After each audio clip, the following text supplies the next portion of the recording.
Здравейте! Днес ще поговорим относно 17 факта за човешкото тяло, за които не знаете.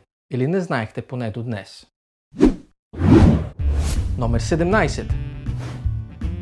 Нашият мозък може да захрани достатъчно енергия за една малка крушка.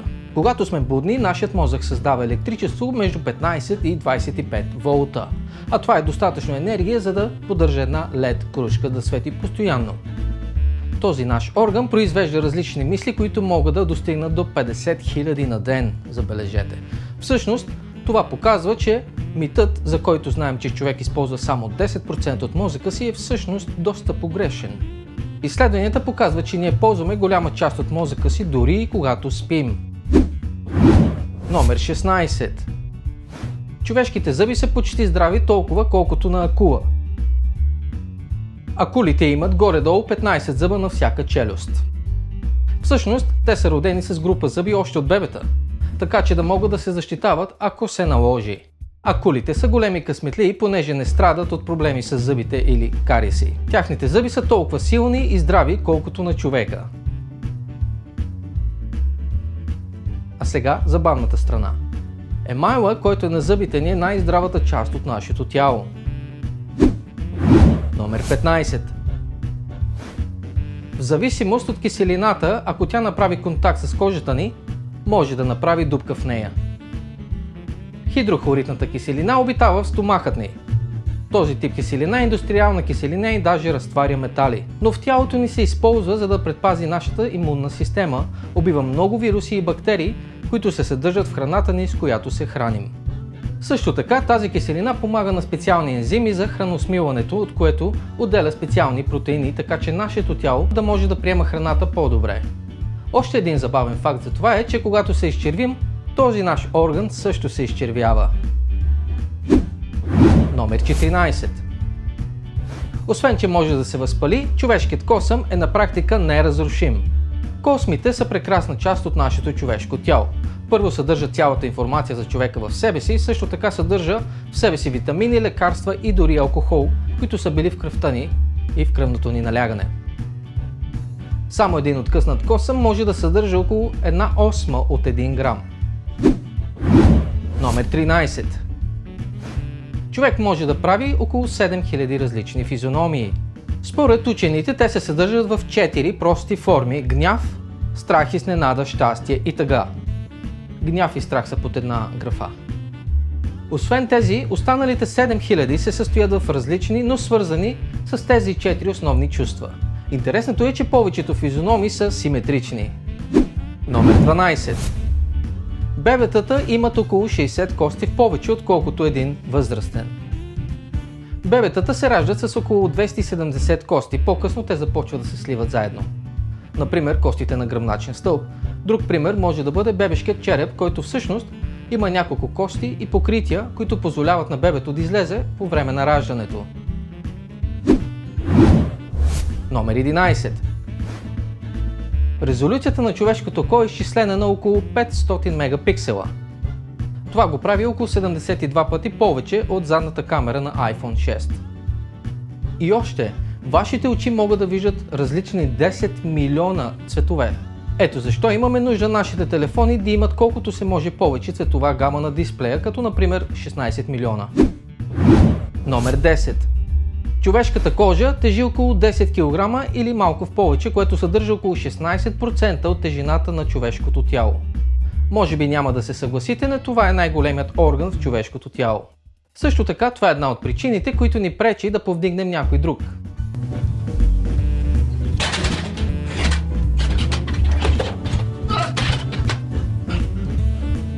Още нещо интересно относно кожата ни е, че всеки милиметър съдържа около 600 потни жлези. Това може да е причината защо някои хора се потят толкова много. Номер 9. Човешкият скелет се регенерира напълно на всеки 10 години. И понеже това се случва постоянно на клетъчно ниво, то това означава, че се сливат стари и нови кости в нашето тяло и се обновяват напълно. Но това не означава, че не трябва да се грижим добре за костите си. Трябва да се храним с храна, богата на калций, за да помогнем на костите да бъдат здрави. Номер 8. Очите ни остават затворени за около 10% от будното ни състояние. човек горе-долу примигва около 15 пъти в минута. Доказано е, че жените примигват двойно повече от мъжете. Също така доказано е, че жени, които взимат противозачатъчни, примигват в пъти повече от онези, които не взимат, някъде около 32% по-често. А пък бебетата не примигват колкото възрастните хора, само 2 пъти или малко повече в минута. Номер 7. Бъбреците филтрират цялото ни количество кръв около 25 пъти на ден, обработвайки общо около 180 литра кръв. Само 1% от кръвта, която са филтрирали, се превръща в урина. Останалата част се разпределя в тялото ни. Всъщност бъбрека на възрастен човек не е много голям. Той се равнява на размера на един свит юмрук. Трудно е да си представим, но най-големият бъбрек, който е бил записан някога, е бил с тегло около 16 кг и с размерите на кокосов орех. Номер 6. Розовата част в страни на нашето око се нарича трети клепач. Ние като хора имаме малко джобче клепач в страни на окото ни, което много прилича на очната мембрана на птица, която бозайниците са използвали, за да предпазят очите си, докато са прелитали между дебрите. А в същото време зрението им е било както в нормална среда. Някои учени смятат, че ние вече няма да имаме нужда от тази функция и след няколко стотин години има голям шанс това джобче да изчезне. Номер 5. Черният дроб има свойството да възстановява оригиналният си размер дори след като се премахнат 75% от него. Благодарение на това прави трансплантациите на черен дроб възможни и ефективни. Хора, които стават донори на черен дроб, за онези, които имат нужда от него, не трябва да се тревожат за здравето си, понеже черният им дроб ще се възстанови отново много скоро. Номер 4. Сърцебиенето ви се слива в синхрон с зависимост от ритъма на музиката, която слушате. Изследвания показват, че музиката, особено която съдържа постепенно увеличаване на ритъма или звука, кара сърцето да се синхронизира с тях. Най-вече се случва при музикантите или просто любители на музиката.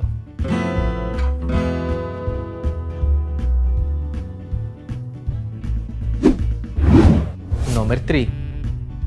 Същите тези ензими, които помагат да се разложи храната, с която се храним, ще започнат да разлагат и тялото, когато човек почине. За да бъдем по-прецизни, тези ензими ще дадат сигнали на човешките органи и в синхрон с микробите ще започнат да разлагат тялото. Номер 2. Някои от атомите в нашето тяло са всъщност звезден прах, който е на милиони години. Звучи много романтично някак, нали? Но не сме само ние, които съдържат този звезден прах.